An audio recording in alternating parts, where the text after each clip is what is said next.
हरे कृष्णा। जय श्री गणेश। आज हम विनायक चतुर्थी व्रत कथा करेंगे। यह कब शुरू होगी, कब इसका समापन होगा, इसमें किस भगवान की पूजा की जाती है और उसकी पूजा की विधि क्या है, यह सब चर्चा हम आज करेंगे।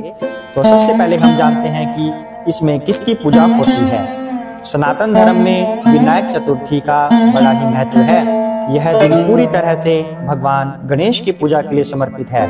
भगवान गणपति को विघ्नहर्ता के नाम से भी जाना जाता है, जो भक्तों के जीवन से सभी बाधाओं को दूर करते हैं। अब हम जानते हैं कि यह व्रत कब है।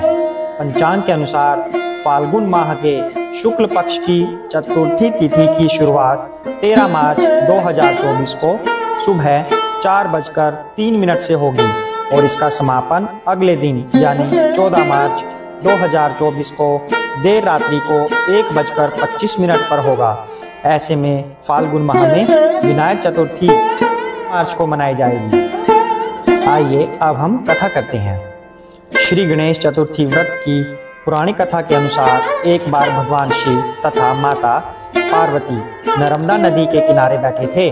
वहां माता पार्वती ने भगवान शिव से समय व्यतीत करने के लिए चौपड़ खेलने को कहा। शिव चौपड़ खेलने के लिए तैयार हो गए, परंतु इस खेल में हार जीत का फैसला कौन करेगा, यह प्रश्न उनके समक्ष उठा।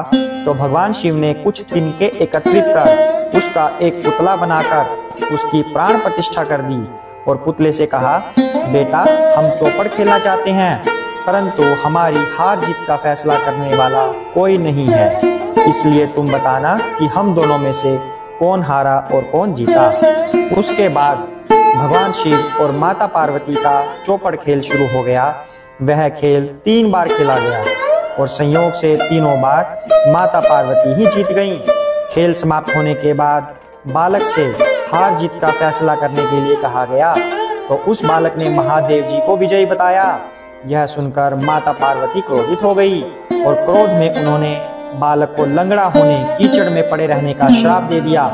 बालक ने माता पार्वती से माफी मांगी और कहा कि यह मुझसे अज्ञानतावश हुआ है, मैंने किसी द्वेष भाव में ऐसा नहीं किया।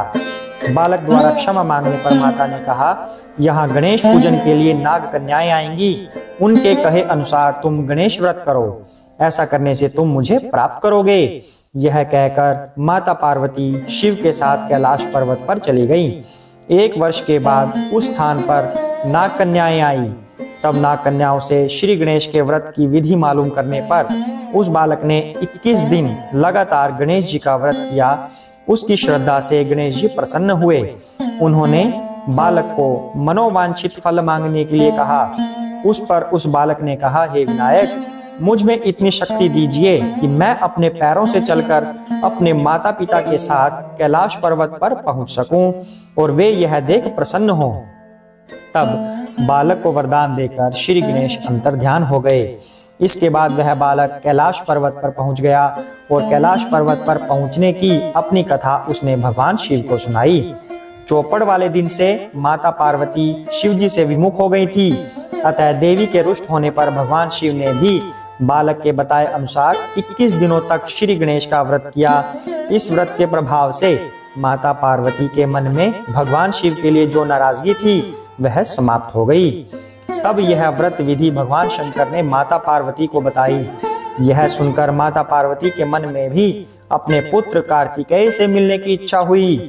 तब माता पार्वती ने भी 21 दिन तक श्री गणेश का व्रत किया तथा दूर्वा, फूल और लड्डुओं से गणेश जी का पूजन अर्चन किया। व्रत के 21वें दिन कार्तिकेय स्वयं माता पार्वती जी से आ मिले। उस दिन से श्री गणेश चतुर्थी का यह व्रत समस्त मनोकामनाओं की पूर्ति करने वाला व्रत माना जाता है। इस व्रत को करने से मनुष्य के सारे कष्ट दूर होकर मनुष्य को समस्त सुख सुविधाएं प्राप्त होती हैं। जय श्री गणेश। आइए अब जानते हैं विनायक चतुर्थी की पूजा विधि क्या है। विनायक चतुर्थी के दिन सुबह स्नान के बाद साफ वस्त्र पहन लें और गणेश जी के सामने प्रार्थना करते हुए पूजन का संकल्प लें। गणेश जी की मूर्ति एक चौकी पर स्थापित करें और उनका जलाभिषेक करें। भगवान गणेश को चंदन का तिलक लगाएं। वस्त्र, कुमकुम, धूप, दीप, लाल फूल, अक्षत, पान सुपारी आदि अर्पित करें। ऐसे में भगवान गणेश हमें सब सुख सुविधाओं को प्रदान करने वाले हो जाते हैं, हमारा कल्याण हो जाता है। हम भगवान से प्रार्थना करते हैं कि भगवान गणेश आप सबकी मनोकामनाओं को पूर्ण करें। जय श्री गणेश। हरे कृष्णा।